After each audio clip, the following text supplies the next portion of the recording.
Welcome everybody to the first episode of the Inline 6 Supercars series, where we play through the automation campaign building only Inline 6 Supercars who will break the world speed record. So our first car will be an elegant coupe with a front engine and rear-wheel drive. It has got double wishbone suspension all around and aluminium panels on a space frame chassis.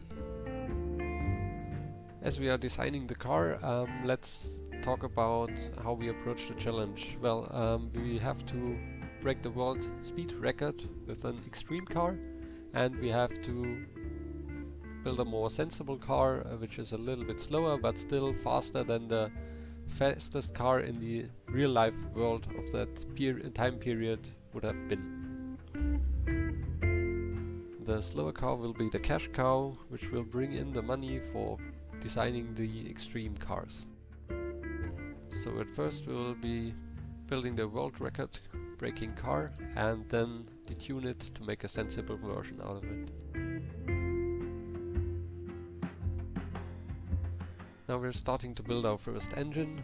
As I said, we will only be building inline 6 engines, and yeah, they have to fit into the cars. That's why we will always be using big bodies with long enough engine base. We are already running into reliability problems as we are using heavy cast pistons to cope with all the torque. We're revving too high, but this is not really important for the insane car.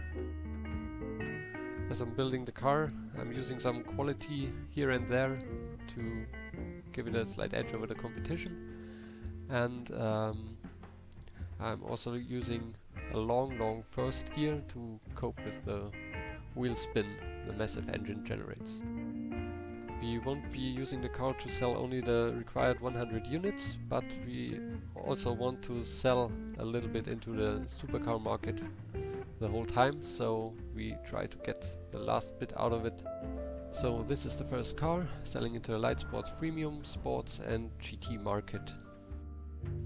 After that, creating another variant of car and engine, and yeah, I'm tuning the engine, making it a little bit more reliable, and then yeah, making the car a little bit more sensible to also be able to be sold in the cheaper categories. While the fast car must be capable of doing 258 kilometers per hour, the slow car must at least reach 214 kilometers an hour, which is still quite an achievement for the period. So I'm trying to get the last bit of speed out of the setup to make the minimum requirements of the challenge. So in the end we will have a car which is pretty well suited for going into the family sports and fun premium market, and it will help us build a budget for the second generation of the Inline 6 Supercars. Now, as we're done building our cars, let's start getting the engineering set up and build our factories and production lines. We add our engineers to the trim and the engine sections, and then try to get the engineering time to 3 years and 9 months.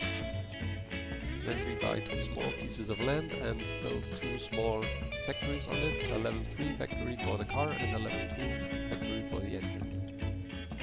The final overview shows that we will reach the break-even point well before we design the next car in 1955.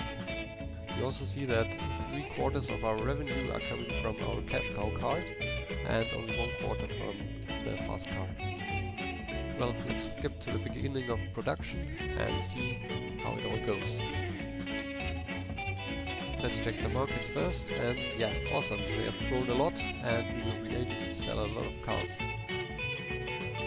In the meantime, of course, a few competitor cars have been published, so we have to adjust our markups to make sure that we are selling everything we are producing. So we're now at the end of December. So our first year shows us a huge loss, but this is because we only have been selling the car for 2 months, and now the real competition starts. Markets are still growing, and so will be our market awareness.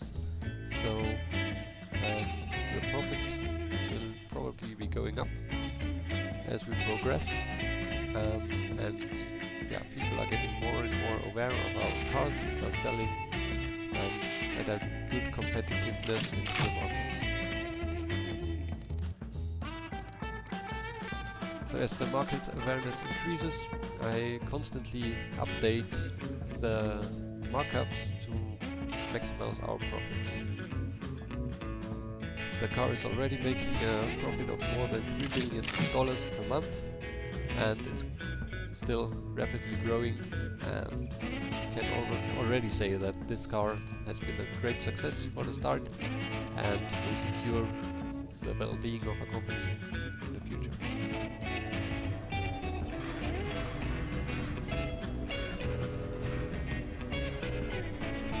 So the second year has passed, we have made a profit of $26 million, and yeah, basically the car is already more than 6 years old, intact, and still selling well.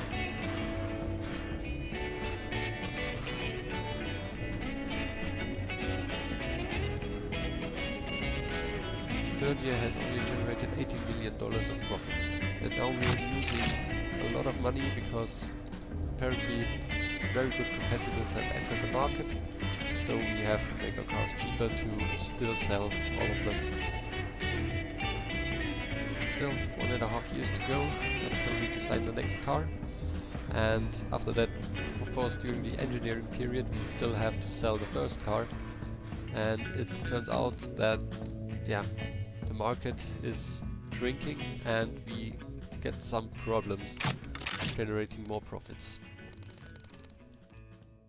The end of the first Let's Play approaches, and I have serious problems getting in money for the company, but yeah, the end is coming and a new car will hopefully make us competitive again. Let's see how our first period ends. We only made 1.5 million in a whole year, so it's definitely time for the next car.